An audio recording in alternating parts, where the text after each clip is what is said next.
Hello everyone and welcome to the second part of Let's Play Eador, Masters of the Broken World on Overlord difficulty. The last time we left, we just finished our preparations for the first battle, so let's just hit end turn and see what we will have to fight in the first free settlement.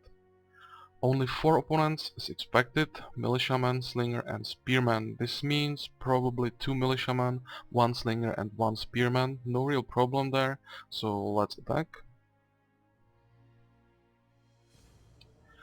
Before I will start the battle, I will create a defensive line with my barbarians so I can position my hero behind them, because at this point he is my weakest unit and really should be defended. Before I will start fighting, I want to talk about two things. The first thing is statistics of units and the second is types of terrain you can see on the battle map. So to those statistics. You can see that each unit has quite a lot of stats and even some skills. But at this point I will just focus on these 3 stats which allow us to get rid of the unit in the fight different ways than just lowering the HP to 0. First, the morale. The lower the morale is, the less effective the unit will be, and when it reaches 0 the unit will panic and becomes uncontrollable. The morale will be regained over time, or the more effective way how to get some morale back is to kill opponent unit close the panicked unit, at which point the unit will gain 1 point of morale immediately. Stamina. The lower the stamina is, again, the less effective the unit is. When it reaches 0, the unit can't move, it can't attack, and has to wait until it regains some stamina. Also, when the initial speed of the unit was higher than 1, when the stamina is lowered to half of the initial amount, the movement will be lowered. Next, the hit points. Of course, when the unit gets to 0 hit points, it's dead, but also when it gets to 5 or lower, the stats of the units are significantly decreased, and sometimes it's even better not to finish the damaged unit off. You can just keep it on the map and let your units to get rid of it just by counter-attacking while you are focusing your attacks on other units. Now, the types of terrains, there is a few different types of terrain. The first is a plain, nothing special there, no bonuses. To pass the plain you need 1 point of movement. Another type is the forest. The forest needs 2 points of movement to cross it, and also while standing in the forest your range defense is increased by 2. So try to position your weakest units in the forest if possible, when your opponent has some ranged units. Next terrain is a hill. It needs 3 points of movement to cross it and 1 point of stamina. Also, when you are standing on the hill, your defense, your counter-attack and your firing range are increased by 1. So when you have range units, try to position them on the hill, and also when you are defending, try to stand on the hill so you can use the bonus to your defense.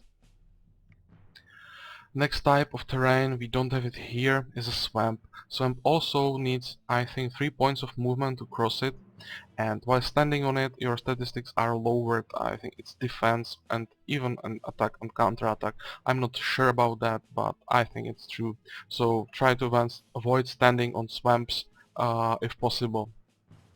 Also, we have some special types of terrain. You can see here impassable obstacles like this mountain here or the pond. These can be used to create bottlenecks on the map. Let's say if I position my barbarians on these 3 tiles here, all units which would be coming from this direction would have to come one by one, and it will be much easier for me to kill them. This can be used to your advantage when you are fighting stronger armies, and sometimes will allow you to defeat even armies which are significantly stronger just by not allowing the whole army to hit you at the same time. So now, the first thing for this battle, I will cast the fatigue on the slinger to lower its morale. The slinger is a range unit, and range units are usually the last ones you will kill in the battle because they just stay away and keep shooting at you.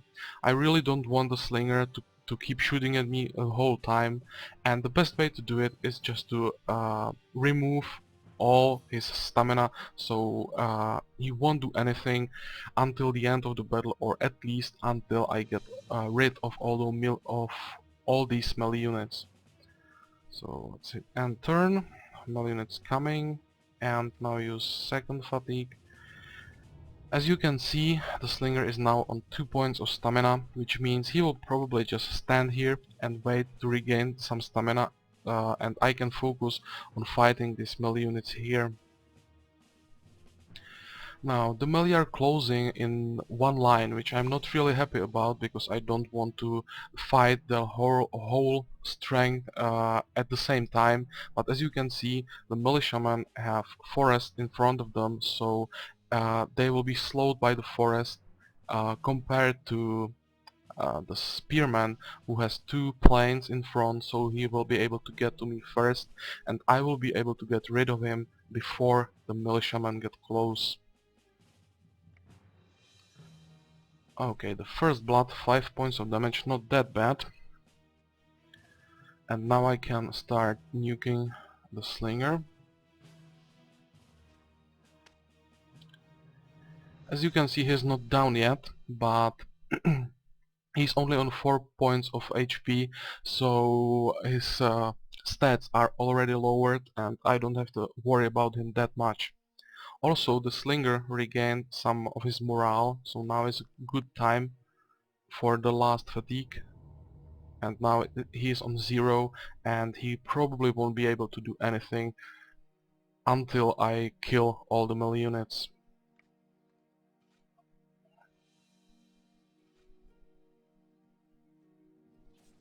Another thing, as you can see, the AI is trying to focus all attacks on the most hurt unit you have.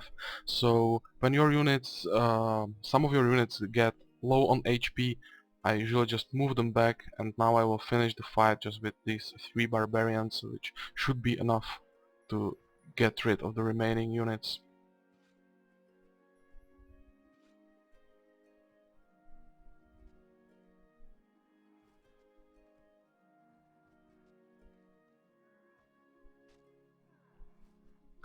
Okay, so all melee units are down. As you can see, the slinger didn't get a chance to shoot a single shot at us. Now, when he is the last unit on the map, he's no real threat anymore, so we'll just move to him and finish him off. Those few shots he will probably do shouldn't cause any trouble.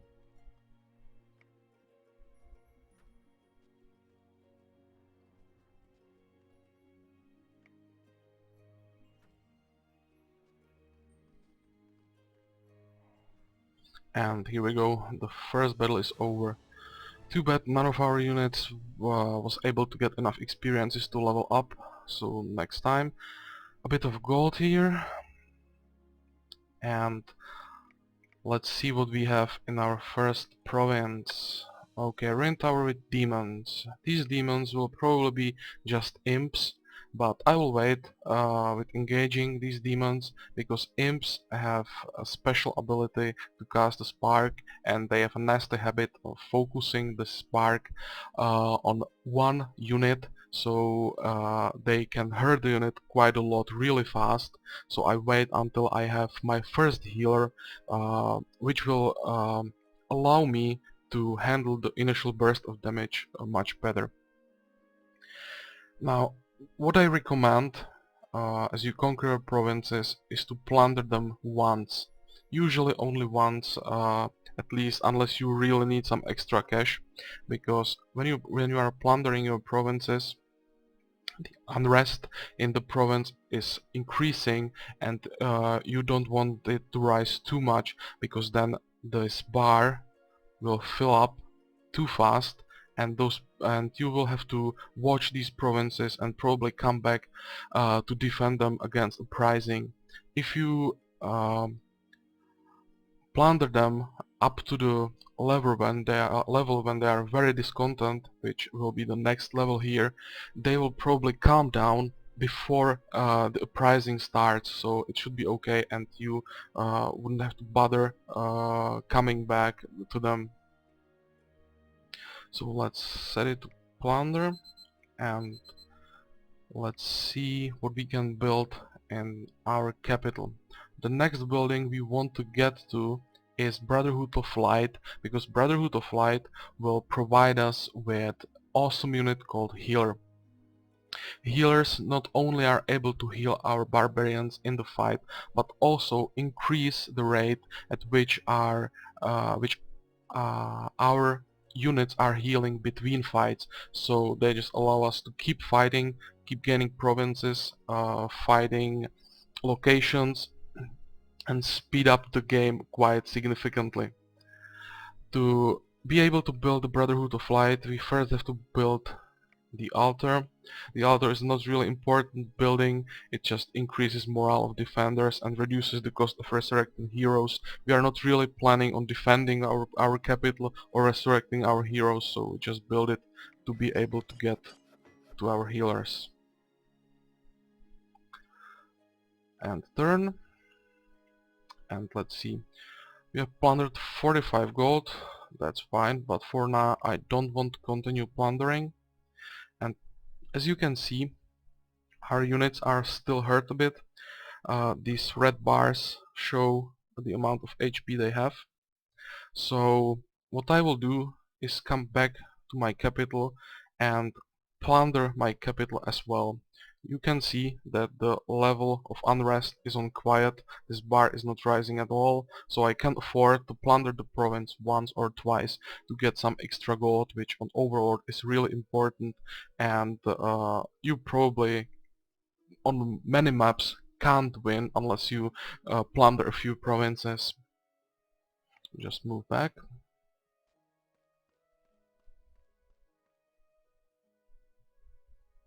And keep on plundering. Uh, I said plundering and said to explore. Okay, we still will have to wait so we can plunder next turn. Exploring is the second thing, second option you can do while waiting for your units to heal up. We have found ruined tower, so let's see what's in there. Goblins and orc, only 4, which is probably 2 goblins and 2 orcs.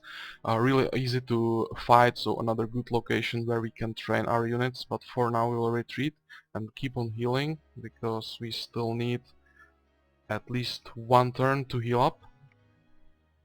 But now I will really set it to plunder. Only 39 gold, nothing awesome.